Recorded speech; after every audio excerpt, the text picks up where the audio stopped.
Hello to everyone. Welcome to the newest episode of An Evening with Kits, a dash of disaster edition with Discoria. I'm super excited to do a review of this banner today. It's one of the more interesting banners to me. I wasn't really expecting much, to be honest, from this upcoming event, but it's both a facility event and we're seeing a unit with a brand new mechanic. So this is actually one of the more exciting events and banners that I've seen for actually quite a long time. So I'm pretty excited to provide analysis for this banner. So without further ado, why don't we jump right into it? Because there's actually quite a bit of content to cover. So let's just bring it up here and then we'll take a look at it. So here he is. Without further ado, it's Valerio, the 5-star water blade. The long-awaited water blade has finally graced us with their presence. Hopefully, he will have been worth the wait, but only time's going to tell on that. He introduces an entirely new mechanic for units in Dragalia Lost. He can change his stance during battle. So because this is new, it's going to need to be tested to understand the nuances, but we can take a preliminary look at how this might allow him to shine in battle, or not. So they put the information about his stances at the end of his write-up. I'm not really sure about that. I'm going to talk about that information first because, honestly, I think it's really important and I think it impacts the analysis of his skills, in my opinion. So apparently in battles now, characters with this new ability to change stances will have an icon that appears on your screen, and you can see it right here in this picture. The little hand is pointing towards it, and this icon is going to let you switch stances. So entering into any one of these stances will be really interesting. They're based on desserts, obviously, because his character is a chef. Cool. He has the appetizer stance, the entree stance, and the dessert stance. So entering any one of them will change his attacks and his skill effects. So let's take a quick look at what they say. There's a lot of information here, and I think that's pretty key, and we'll get to that in a minute. So for appetizer stance, when his combo count is 20 or higher, his normal attacks will change so that he attacks enemies as if he were chopping vegetables. This sounds as if it's just a visual change to how he's attacking. It doesn't sound like it's actually going to change DPS or anything important. And then you see that while he's at appetizer stance, there's the amuse-bouche skill and his bon appetit skill, and they both the first one inflicts frostbite and decreases defense, and the second skill increases the team's defense and applies inspiration.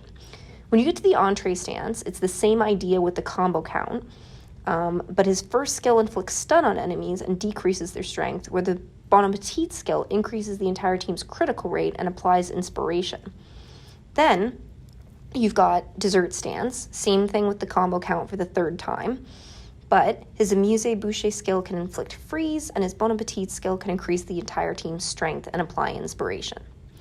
So there's a ton of information here. That's a lot of different abilities and stances based on combinations. So on top of remembering which each of these stances grants, you have to remember that it also depends on what skill you use while in the stance. This is getting pretty complicated pretty quickly, just in terms of what you're going to need to remember on the go in the heat of battle. Getting the feeling that he could be very useful, but also have a pretty steep learning curve and high skill requirement to play, somewhat like Chelsea, versus the current character mechanics that don't incorporate stance changes. The big question is it going to be worth it? So he can be a buffer or debuffer, depending on what you need during the fight. He has a ton of utility. Between all of the possible combinations of stances and skill use combinations, he can fill most niches. But again, though, I'm very interested to see how this theoretical utility works in practice. Remembering to switch stances, timing those switchings, that's really hard to say, timing the switching stances and remembering which stance does what in combination with which skill is going to take practice and possibly cheat notes on the side of your phone while you're trying to play. I find it intriguing, that's for sure. So taking a look at his co-abilities, there's strength, boosts team strength by 10%, which benefits your whole team. It's a useful team boost, and it just helps to deal out more damage, period, in battle. So that generally shortens the length of battle. And generally, the shorter that you can make a difficult battle, the smoother and more consistent your clears are. So I like this co-ability. Looking at abilities, so with critical hit, attack rate 2 increases attack rate by 10% for 20 seconds. Each time one of the user's attacks is a critical hit. After activating, this ability will not activate again for 10 seconds. Okay, that's interesting. I like this a lot just on the face of it. So every time Valerio makes a critical hit, attack rate increases by 10% for 20 seconds. That's a hell of a buff with a pretty simple trigger, assuming you use a crit boost print or have a team member that increases crit hit rate. Zaindir, yes, I know he's not water. I don't care. I put that shit on everything. This ability could stay up most of the fight, theoretically, since there is only a 10-second cooldown. This is one of those things that I really need to see in practice, though, because to be quite honest, it looks like it could trigger easily, but I need to see it in practice. Making a critical hit frequently is a function of a couple other things, and as soon as you start stacking requirements and functions, it just might not be as good as it sounds theoretically. Burn res, 100%, cool. Combo time +4. Wait, what is this? This is cool. Does anyone else even have this, or is this another new thing? I like this a lot because I was wondering how often you would realistically be able to keep a 20+ combo going when we were examining the different stances, so that you could activate the cool change in attack visuals with the different stances. This theoretically makes that a lot easier, so very cool. So this character honestly could have his entirely own analysis video. There's so much going on with this guy's kit, almost too much. After all of this analysis, I say he could be very, very good, but it's going to take a steep learning curve and it's going to require fast reflexes to play. So overall, a very high skill requirement to play this character effectively is my guess. If that sounds good to you, I'd probably recommend pulling. All right, let's move on to the dragon. Oh, Nimis. All right, so my first impression of this dragon was that it is a Care Bear. I love it, and I am absolutely pulling it for those reasons. Those are not good reasons for you to pull a dragon in a gacha game with scarce resources, so this analysis is for the rest of you. So, looking at his abilities, strength plus 45% and 55% boost to critical damage multiplier. And then you can see his skill is Pancake Paradise. Aside from being extremely cute and guzzling pancakes, restores 20% health to the user, raises Dragon Gauge 20%, and increases max shapeshift time by 5 seconds. Okay, so first impression is honestly one of trepidation. I don't have a good feeling about Nimis being good, unfortunately, but I hope I'm wrong about that. The first skill might offer enough trade-off for what I feel is a lackluster ability set. The issue with the ability set is that the 55% buff is to critical damage and not critical rate. Buffing critical damage is great, but you don't see the full benefit of that unless your crit rate is either boosted or high enough to be critting fairly constantly. This creates a twofold issue where you either need to rely on team members who can boost your crit rate, or you need to focus on a worm print strategy that boosts your own crit rate, just so you can get the most out of your dragon. Not optimal, in my opinion, a lot of steps. I know that he, if you're pairing this with this new Valerio, he does have a stance and a skill combination that increases crit rate. I'm just trying to find how much the crit rate gets. Increases critical rate by 10% for 15 seconds and inspiration. I mean, that's pretty good, but it's one combination. It'll be situational. And then that's with Valerio. So if you're only pairing, like thinking about pairing with Valerio, if you're pairing this with a character that cannot boost their own crit rate, you're going to have to look at a worm print strategy or a team strategy that boosts crit rate. And like I said, you're getting into a lot of steps now. I like Dragalia Jean much better because she has the same strength buff, but she also inflicts freeze and boosts crit rate. I think on the face of it, she seems better. That's just early thoughts, though.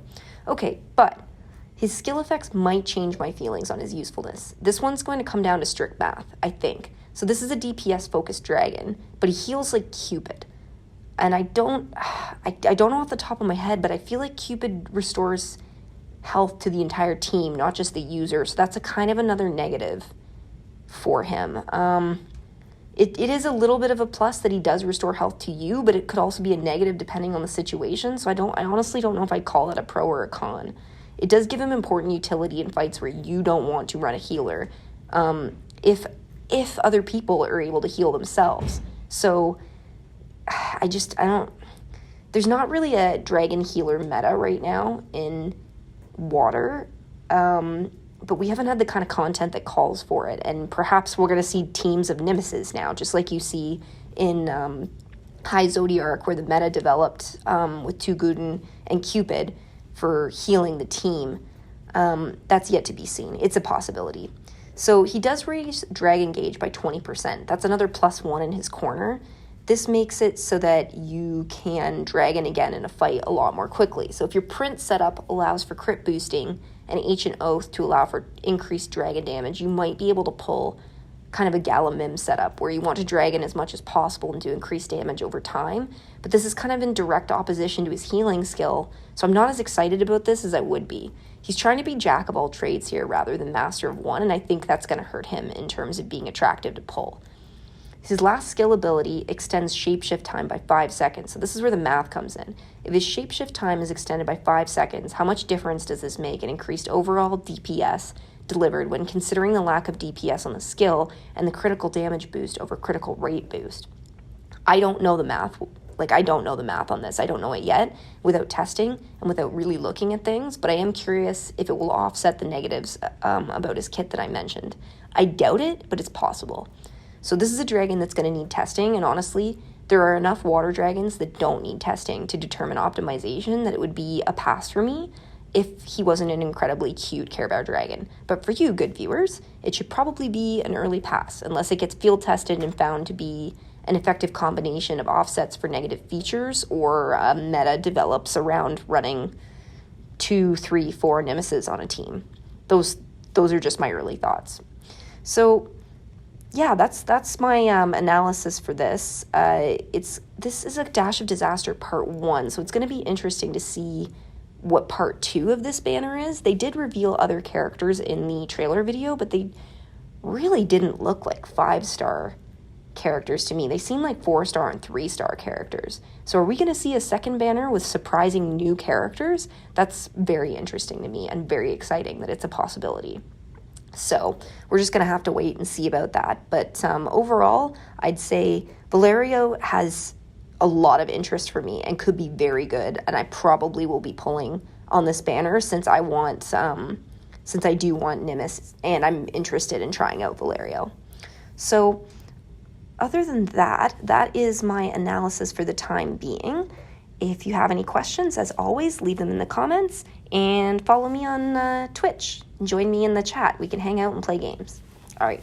Thanks, everybody. Talk soon.